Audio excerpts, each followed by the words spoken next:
الخوت والحباب والصحاب والعائله المغربيه والرايه المغربيه والمغاربه الاحرار، السلام عليكم. كنتمنىكم تكونوا بخير وعلى خير وبصحه جيده ان شاء الله.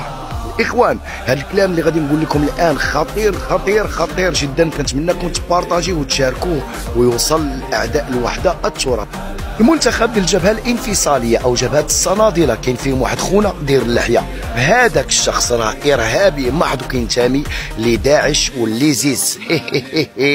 قال لك جايبينه مدخلينه في المنتخب، وايضا كيخدم مع المخابرات الجزائريه ديال عبله او مخابرات عبله. ناهيك عن ذلك اشراك مجموعه من اللاعبين ذوي جنسيات مختلفه ومن دول مختلفه، وكاينين اللاعبين اللي ينشطون في الدوري الكرغولي. وسبب تغيير توقيت مباراة المغرب والسنغال من 8 مساء إلى 10 مساء هو أن الجنرالات والكابرانات ودولة العسكر الديكتاتورية كتطمح أنها دير الماتش ديال دولة الصنادلة مع مولودية الكراغلة قبل من الماتش ديال المنتخب المغربي والسنغال، وهذا الشيء فطن ليه المغرب وفطنات ليه حتى الكاف.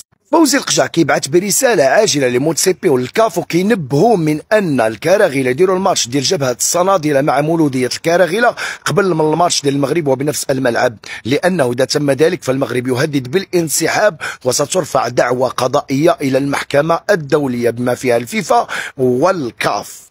وموتسيبي ما عطلهمش، ديريكت عيط للكراغله وهددهم، قال لهم في حاله ما اذا تمت برمجه المقابله ديال جبهه الصنادله مع مولوديه الكراغله قبل المباراه ديال المنتخب المغربي والمنتخب السنغالي، فموتسيبي هددهم بالسحب النهائي اصلا من الجزائر وغياخذوه لشي دوله اخرى ومتابعه الكراغله قضائيا. وهنا غادي نقول لكم دائما الاسود واقفين للكراغله والاعداء الوحده الترابيه، دائما فوزي القجع والسي ناصر بوريطه واقفين ليهم ودايرين لهم الحلاقم والولسيس. يلا موتوا بالفقصه يا الكراغله والخلعات القيمني. نزيدكم هذه، حتى رئيس الفيفا انفانتينيو هدد الكراغله اليوم في حال ما اذا برمجوا مقابله الصنادله مع مولوديه الكراغله قبل مباراه المنتخب المغربي والسنغال.